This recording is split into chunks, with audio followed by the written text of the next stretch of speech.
بالله من الشيطان الرجيم. بسم الله الرحمن الرحيم.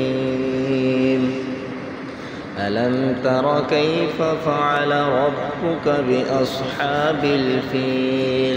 ألم يجعل كيدهم في تضليل وأرسل عليهم طيرا أبابيل ترميهم بحجارة من سجيل فجعلهم كعصف مأكول.